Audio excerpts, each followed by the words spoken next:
There's a report out today in the Wall Street Journal about how Obama is supposedly weighing his options to close Guantanamo Bay.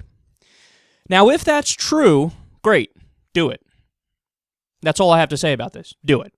I don't know why there needs to be an article every year or so where they say, oh, he's considering it again. Because remember, he said this in 2008. It was a campaign promise. And then he came out in 2009 and said it.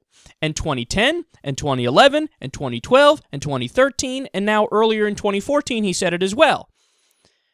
So why exactly should I get excited about another article for another year that says, oh, Obama says this is the year that he's going to close Guantanamo Bay? Now, oftentimes when I speak about this, people get mad at me because they say, well, look, it's Republican obstruction that's keeping it open.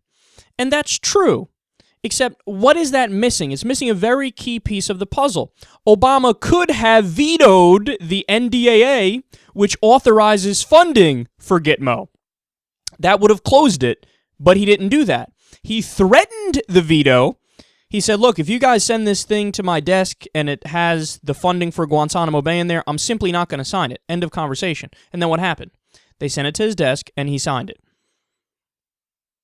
So there's a reason to be mad at President Obama over this. Now, I don't have a fucking crystal ball, okay? So I don't know if this time he's serious and he's actually going to get it done.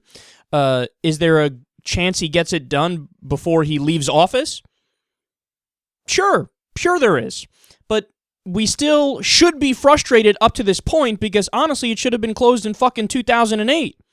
So why exactly is it that he's hesitant? Quote, a Gallup poll released in June said 29% of Americans support closing the detention center at Guantanamo Bay and transferring the detainees to U.S. prisons, while 66% oppose the idea.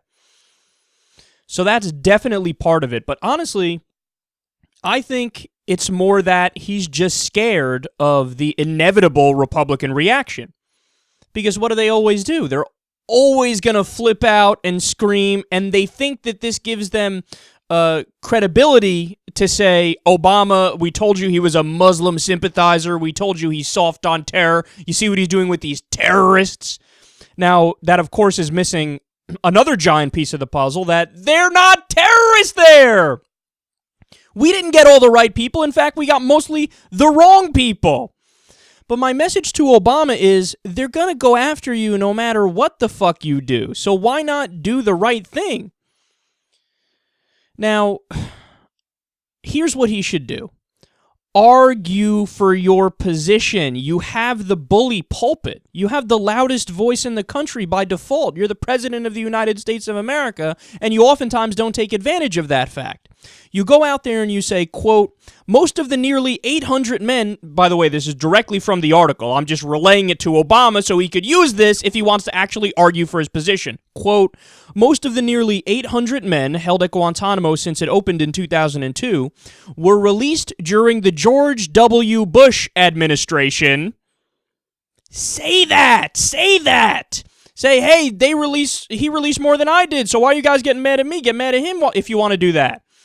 They continue, of the 149 who remain, 79 have been approved for transfer by national security officials, but remain because of political or diplomatic obstacles in repatriating them. So let me break that down for you. Let me decode that, because other articles put it in more plain language. That means that 79 people have been shown to have not done anything wrong at all, but we're still holding them behind bars. So if you go out there, see, this is the thing that's so frustrating about the Democrats. Just bring up the facts and repeat them, and you win the argument. If you walk up to anybody on the street, Democrat, Republican, fascist, communist, it doesn't fucking matter, and you say to them, would you be in favor of holding 79 innocent people behind bars for years, and then if you found out that they were innocent, would you keep them there? What are they going to say? That's the dumbest question I've ever heard in my life. You obviously released them. Clearly. Well, that's the situation that we're faced with. But you never put it in perspective. You never put it in context. You never say that and repeat it, so the American people all just casually assume, I guess everybody at Guantanamo Bay is a terrorist. This is so frustrating in so many ways, and you can even trot out a fiscal conservative argument. Quote, the annual cost per inmate is $2.7 million at Guantanamo Bay. Contrast that with the not even $780,000. I thought it was that. $78,000 that it costs to keep somebody in a supermax prison on the mainland. 2.7 million versus 78,000, and in both cases, there's a 0% chance that they're getting out. It's amazing how the Republicans like to fancy themselves as this macho party. Like, yeah, we're the like the old school cowboys, man. We got the guns in our holsters, and we're badasses, and we're tough on terrorism.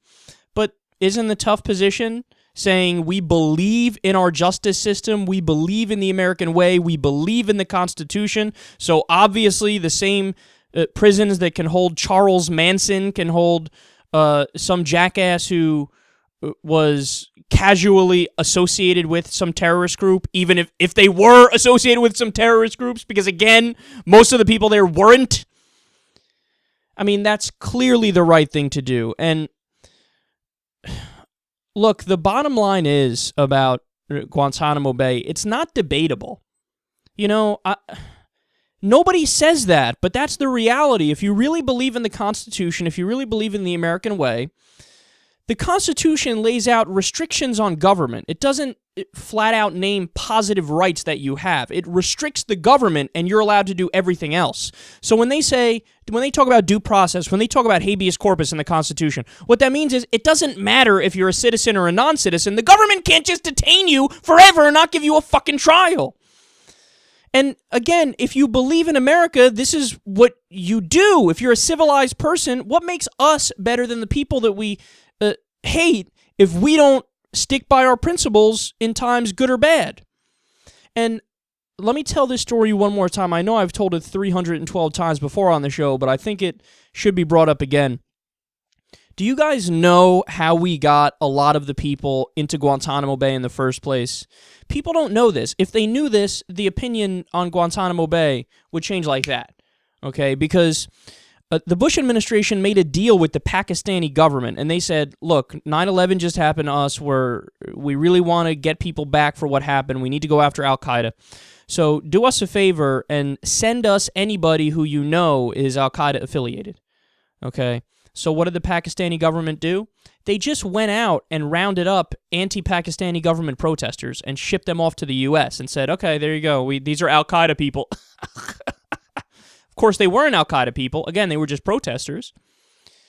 And so dumbass George W. Bush and Dick Cheney decided to throw them in Guantanamo Bay. Others went to Abu Ghraib, and they're held outside of the justice system, outside of the legal system, and it's just assumed that they're guilty.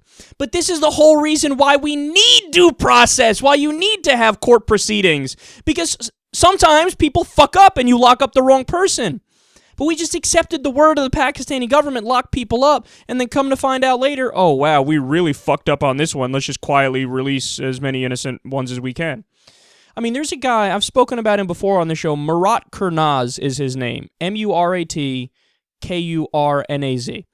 This guy was a German citizen who was in Pakistan, okay, because he had family there and relatives there, and he was visiting. And he just got rounded up by the government, shipped off to, I think it was Abu Ghraib and then Guantanamo. The dude, when he got out, he was like, oh, I can't believe this happened. This is like a fucking horror movie. I'm a regular dude. I was living my life. I'm a German fucking citizen. I never did anything wrong, and they just locked me up. Look him up. I mean, this story should be repeated all the time. I mean, this is something that we should be reminded of yearly by the mainstream media. Hey, look, this is why we need due process. But unfortunately, we have a Republican Party that's totally in favor of extrajudicial nonsense, and they don't believe in the American way. And the Democratic Party, they'll pay lip service to the right idea, but in the end, do they enact it? Well, they haven't for over 5 years now. Now, again, I want to be clear. Is it possible that Obama, before he leaves office, he might actually close Guantanamo Bay and do the right thing? It's certainly possible, but I don't know. And I do know what he's done in the past. And in the past, it really has been horrific to watch because he's huffed and he's puffed and he's not blown the house down, okay? This is the boy who cried wolf because he's like, I'm going to do something, I'm going to do something. And Republicans are like, do it. And he's like, okay, I won't do it. Just stick by your principles, stick by what you know is right. I mean, I honestly think they're just scared of the Republican response, and they're also afraid, oh, if I do this, I'm going to hurt the Democrats in the midterm election. Why don't you try to move the polls on the issue by doing what I'm telling you to do and talking about it a lot?